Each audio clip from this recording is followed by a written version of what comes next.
我真係冇諗過落雪嘅香港，即係如果香港落雪，呢個世界可能都好大嘅改變。咁但係我覺得係一個幾新鮮、幾唔同嘅諗法啦，係。《烽烟火山》在一個下雪的香港，你會覺得這不像是一個你現實的世界，不是你現在所處的這個世界，但是它又是你現在所有這個世界上，你身邊會正在發生的那些事情，就是又架空，但是又給人一種非常有距離的感覺。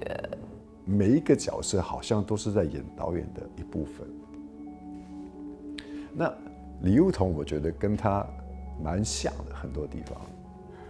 然後我覺得他對李幼彤有很多他的投射，我覺得。我相信幾條線裏邊唔同嘅角色都有呢一個咁樣嘅心態喺度。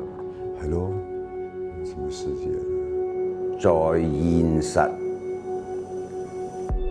而又超乎現實嘅一個國度，是一個冷的世界，但是又很清亮的一個世界。風林火山係一個身不由己嘅世界。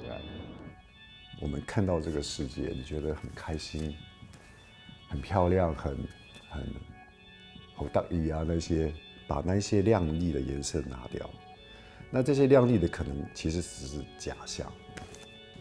呢個國度係導演創造出嚟。導演已經把一些最赤裸的一些人性，已經放在了故事裡面，最赤裸的放在那兒，讓你看到它。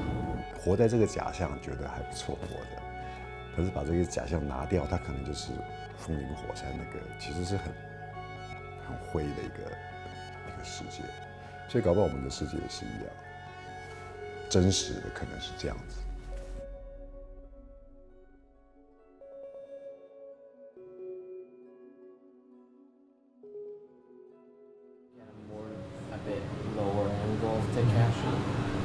Starting point. I think throughout the whole point, I want to see as much as him and as much of the atmosphere next to him. 拍攝係142日，對我嚟講，我覺得好似拍咗6部電影咁樣。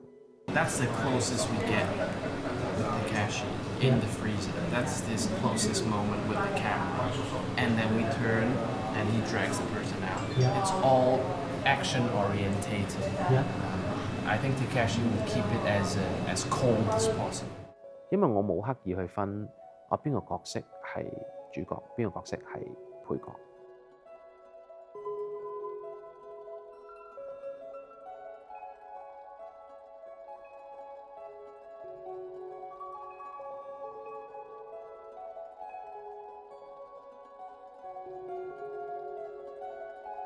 描寫佢哋嘅時候，我往往就係想佢唔係只係一個角色，佢唔係淨係行過，佢有佢嘅用途。